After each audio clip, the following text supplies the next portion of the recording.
You know the world we live in. Many people like to say the things that happened in 2024 about the EFF, about MK party, changed the whole politics of South Africa.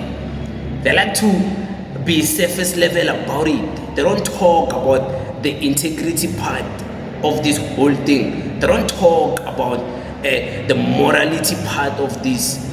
They don't talk about the loyalty part of this. They don't talk about the trust about this thing. Floyd Shivambu on the gala dinner, and I'm gonna play the whole speech that he was saying, that it was easy for him to leave the EFF because Jacob Zuma also left the ANC. So it was easy to leave a 10-year-old party. It was easy. It was not a hard job. That's what Floyd said. You know, it makes me wonder, do the MK party people even trust this guy? But listen to him. And give a round of applause to President Zuma for having founded Umkhonto weSizwe party.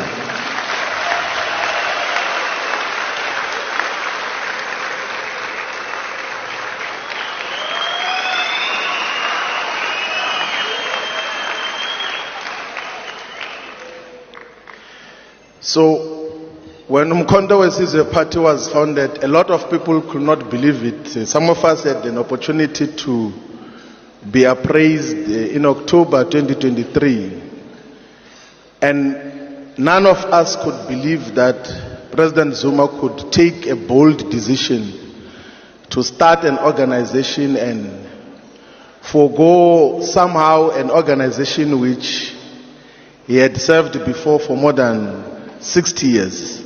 So that was one of the boldest actions. That is why some of us did not even have an iota of fear to leave just a 10-year-old organization because we had seen that for a just and revolutionary cause, anything else has to be done correctly.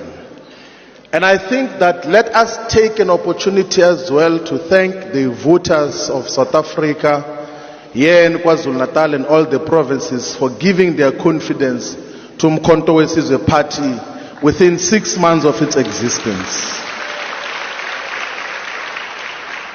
So Umkhonto weSizwe party is one of the 2 black political parties in South Africa whose votes can be counted in millions.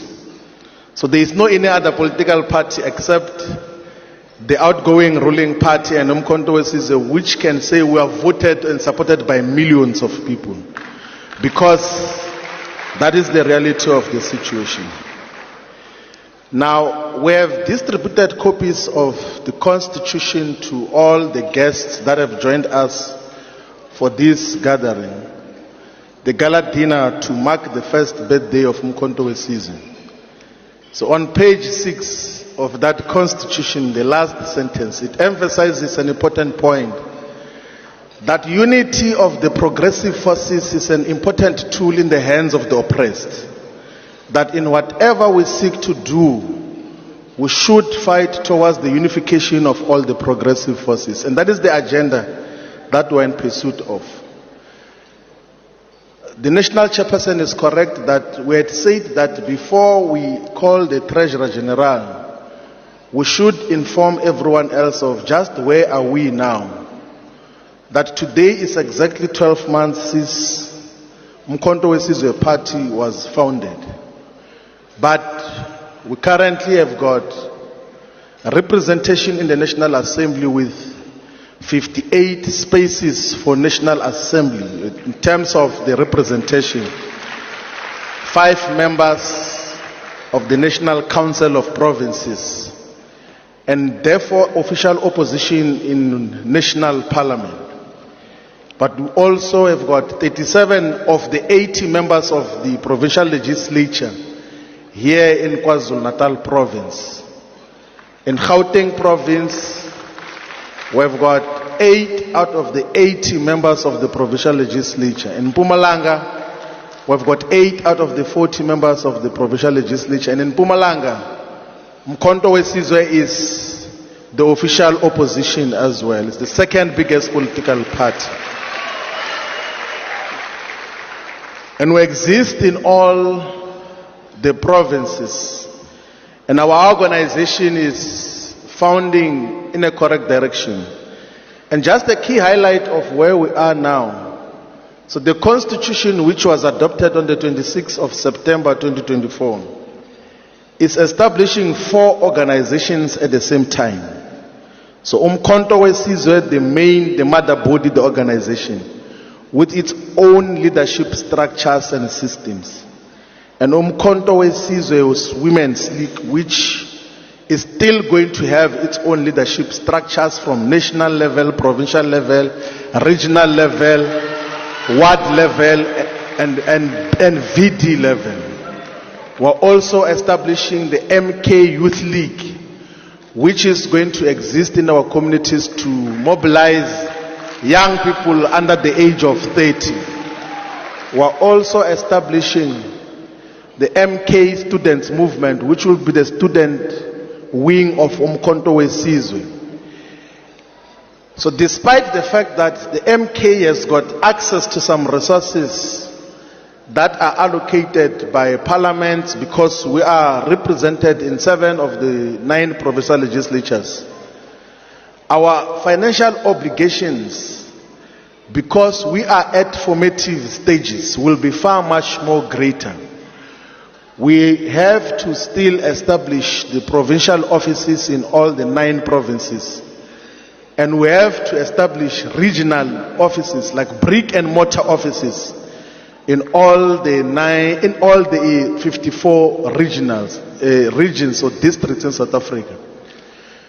So here in the province of KwaZulu-Natal, we still have to establish an office in Mkhanyakude, in Zululand, in Ugu, in Ilembe, in Mzinyathi, in Amajuba, here in eThekwini, in uThukela. In all the 11 regions of KwaZulu-Natal, we need to have presence. In the Eastern Cape, we still need to have brick and mortar offices in Jokabi region in Alwal North, in Krisani region in Komani, in Alfred Nzo, in Amatole, in OR Tamba district, in Nelson Mandela Bay municipality in Buffalo City, in Waterberg in Capricorn, in Skukune. We still need to have offices in all the 3 regions of Mpumalanga, of Nhlanzeni, of Nkangala, of Hertzband.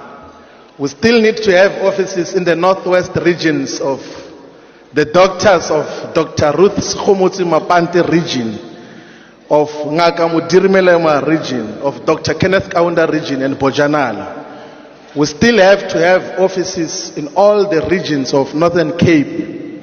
In Francis Bard, which is around Kimberley, we have to have proper offices in Pixley, in Namakwa, in ZF Mkau, and in John Taule Gaitsewe region. We still have to have offices in the whole of Western Cape, in Central Karoo, in the Southern Cape, in Overberg, in the West Coast, in the Cape Winelands, and in Cape Metro.